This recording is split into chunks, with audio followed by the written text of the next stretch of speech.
जय माता दी दोस्तों। वर्ल्ड बेस्ट मैजिक में आपका हार्दिक स्वागत है। कैसे हैं आप सब, ये बताने के लिए कमेंट बॉक्स में जय माता दी जरूर लिखें। दोस्तों, आज हम सुनेंगे हलछठ व्रत कथा, जो इस प्रकार है। एक नगर में दो स्त्रियां रहती थीं।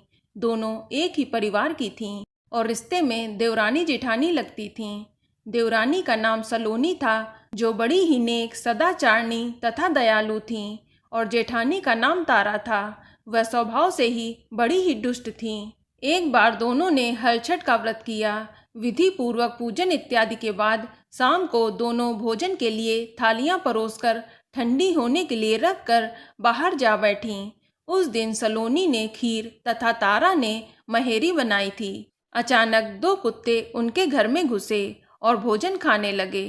अंदर से चप चप की आवाज आई तो दोनों अपने अपने कमरे के भीतर जाकर देखने लगीं। सलोनी ने कुत्ते को खीर खाते देखा तो कुछ नहीं बोली तथा बर्तन में बची हुई बाकी खीर भी उसके आगे डाल दी। लेकिन तारा थाली में मुंह मारते कुत्ते को देखते ही आग बबूला हो गई। उसने कमरे का द्वार बंद किया और फिर डंडा लेकर कुत्ते को इतना मारा कि उसकी कमर ही तोड़ डाली। कुत्ता अधमरा होकर जैसे तैसे जान बचाकर वहां से भागा। दोनों कुत्ते जब बाहर मिले तो एक दूसरे का हाल पूछने लगे। जो कुत्ता सलोनी के यहाँ गया था वह बोला, मैं जिसके कक्ष में गया था वह स्त्री तो बड़ी ही भली है। मुझे खीर खाते देखकर भी उसने कुछ नहीं कहा, बल्कि बर्तन में खीर खत्म हो जाने के बाद उसने उसमें और खीर डाल दी ताकि मैं भर पेट खा सकूं। उसने तो मेरी आत्मा ही तृप्त कर दी। मैं उसे बार बार आशीर्वाद दे रहा हूँ। मेरी तो ईश्वर से यही कामना है कि मरने के बाद मैं उसी का पुत्र बनूं और जीवन भर उसकी सेवा करके इस ऋण को चुकाता रहूं। जिस प्रकार उसने मेरी आत्मा को तृप्त किया है, उसी प्रकार मैं उसकी आत्मा को तृप्त और प्रसन्न करना चाहता हूँ। अब तुम बताओ कि तुम्हारे साथ क्या बीती। लगता है तुम्हारी तो वहां खूब पिटाई हुई है। तब दूसरा कुत्ता बड़े ही दुखी स्वर से बोला, तुम्हारा अनुमान ठीक है। आज से पहले मेरी ऐसी दुर्गति कभी नहीं हुई थी। पहले तो थाली में मुंह मारते ही सारा जबड़ा हिल गया। फिर भी भूख से परेशान होकर मैंने 2-4 कौर सटके ही थे कि वह दुष्ट आ गई और कमरा बंद करके डंडे से उसने मुझे इतना मारा कि मेरी कमर ही तोड़ डाली। मैं तो ईश्वर से यही निवेदन करता हूँ कि अगले जन्म में मैं उसका पुत्र बनकर उससे बदला चुकाऊं। जैसे उसने मार मार के मेरी कमर तोड़ी है, वैसे ही भीतरी मार से मैं भी उसका हृदय और कमर तोड़ डालूं। कहते हैं कि बेजुबान की बद्दुआ बहुत बुरी होती है। इसे दैव योग ही कहा जाएगा।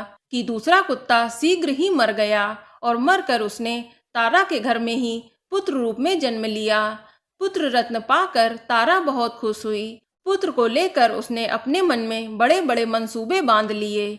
मगर दूसरे दिन ही जब घर में हलषष्ठी का पूजन हो रहा था, तब वह लड़का मर गया।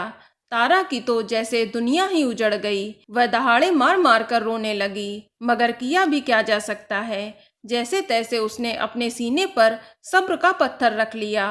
फिर तो हर वर्ष उसके लड़का होता और हलषष्ठी के दिन मर जाता।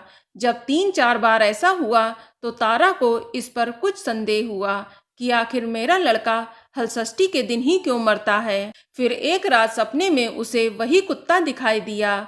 उसने कहा कि मैं ही बार बार तेरा पुत्र होकर मृत्यु को प्राप्त हो रहा हूँ। तूने मेरे साथ जो व्यवहार किया था, मैं उसी का बदला चुका रहा हूँ। तारा बहुत दुखी हुई और उसने अपने किए का प्रायश्चित करने का उपाय पूछा। तब उस कुत्ते ने बताया कि अब से हलछठ के व्रत में हल से जुता हुआ अन्न तथा गाय का दूध दही न खाना, होली की भुनी हुई बाल तथा होली की धूल आदि हलछठ पूजा में चढ़ाना। तब कहीं मैं तेरे घर में आकर जीवित रहूंगा। पूजा के समय यदि तारक गण छिटके तो तू समझना कि अब मैं यहाँ जीवित रहूंगा। तारा ने वैसा ही किया और इस साल हलषष्ठी के व्रत के प्रभाव से उसकी संतान जीने लगी। तभी से संतान कामना और सुख सौभाग्य के लिए यह व्रत किया जाने लगा। तो बोलो हलषष्ठी माता की जय। तो दोस्तों, यह जानकारी आपको अच्छी लगी तो कमेंट में जय माता दी जरूर लिखें, और अगर आपका कोई सवाल हो तो उसे कमेंट बॉक्स में अवश्य पूछ लें। और इस वीडियो को लाइक करें, शेयर करें और साथ ही साथ चैनल को सब्सक्राइब करें। धन्यवाद।